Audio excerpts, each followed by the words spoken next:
Saturday morning, looking for something to do in the sunshine whilst it's out. It's been pouring with rain for the last couple of days. Freezing cold, we had hailstorms too. I had a look back to see when I planted these potatoes in these bags, which was early June, pretty much the beginning of June. It's now the beginning of October, so that's plenty of time. They should have grown. The plants have been dying off pretty rapidly in the last couple of weeks, although there is still some greenery on there. I am keen to see what's in these bags, so I've got the wheelbarrow here. Let's chuck them in and see what happens. Hopefully there's something going on in the bottom here. Now this first one is the one I had in alpaca poo.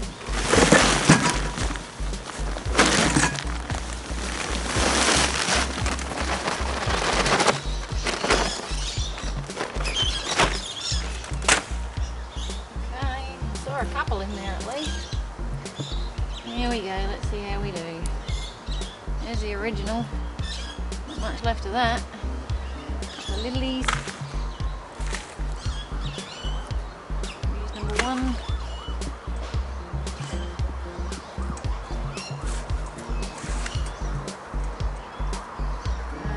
That's dirt. Number one.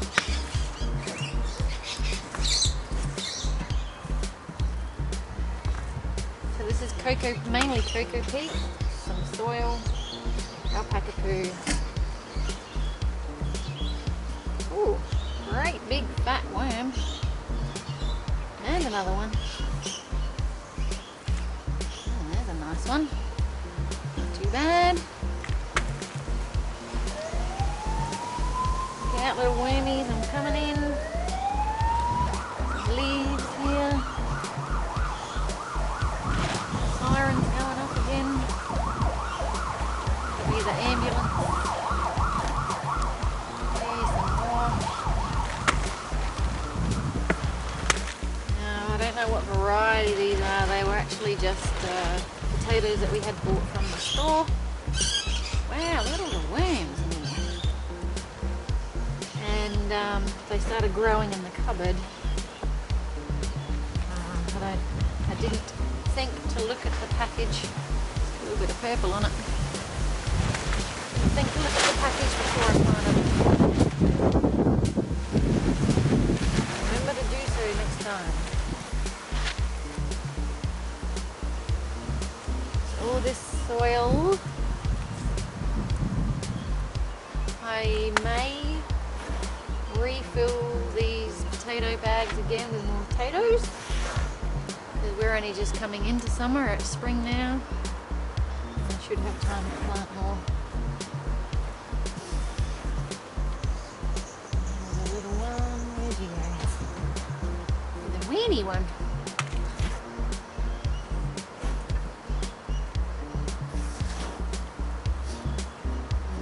I'm getting down to slim pickings now, more worms.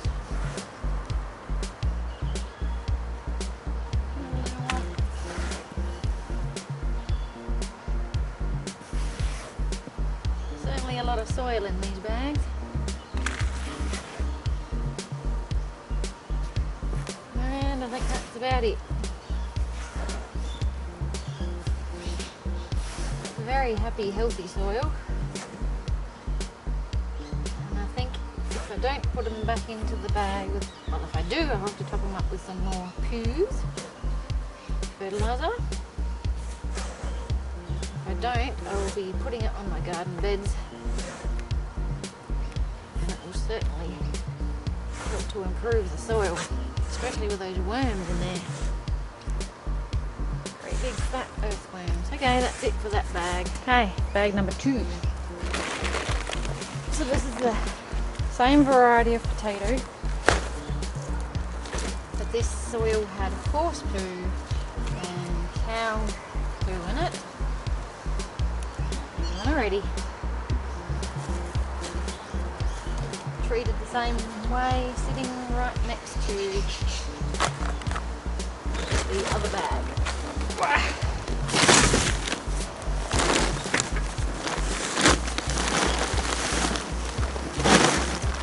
decent one.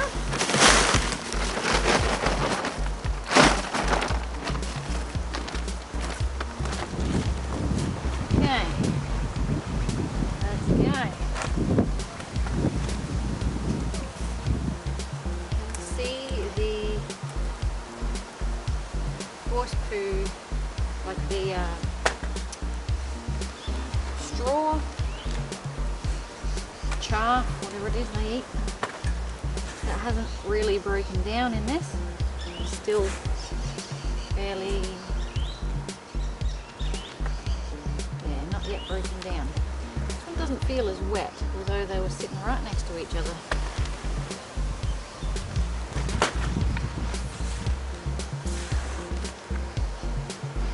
I'm guessing that means the horse poo could be more free draining. Still some worms in here. Can't see as many. Hello, Howie.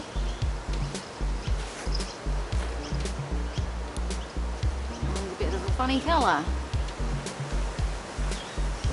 We'll take it anyway.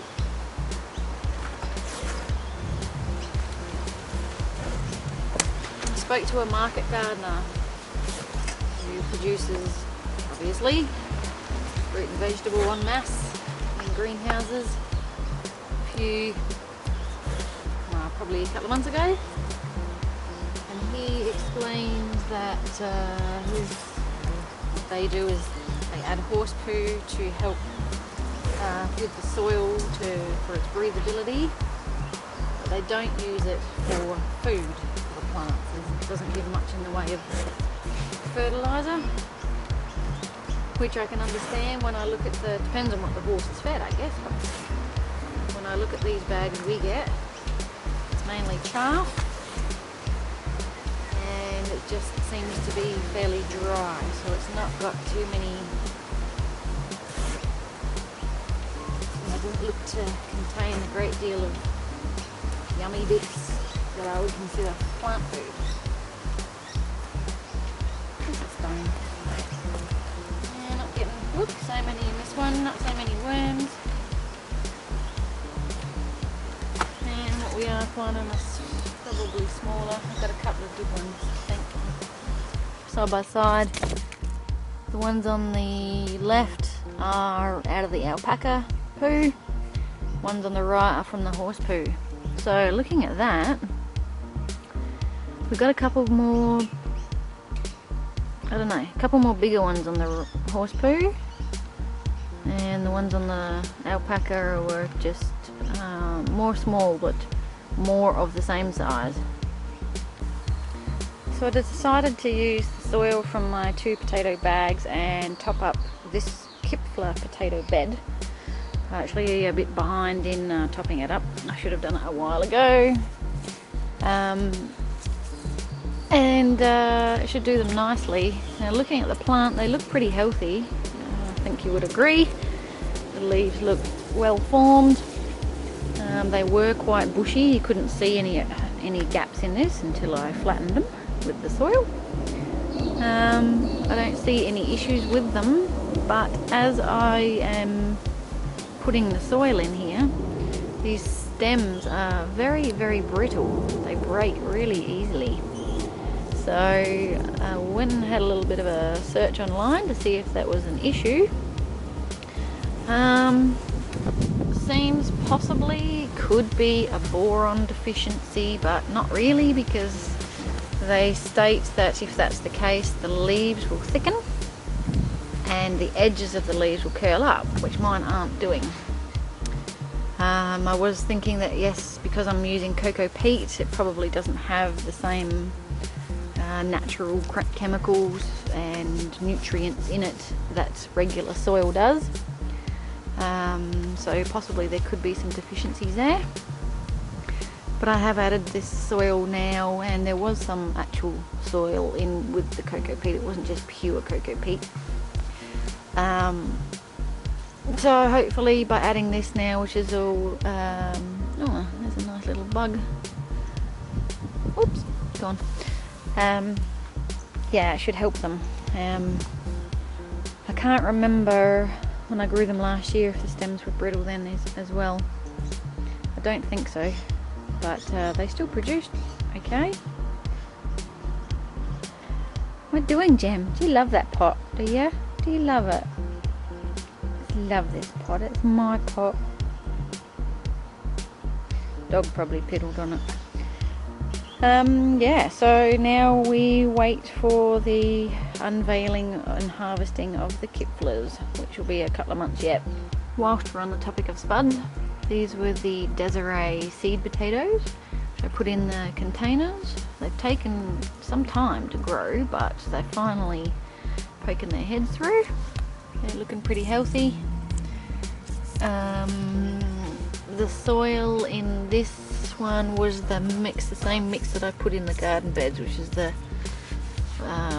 3 manures plus the cocoa peat. Yeah, I think that was about it.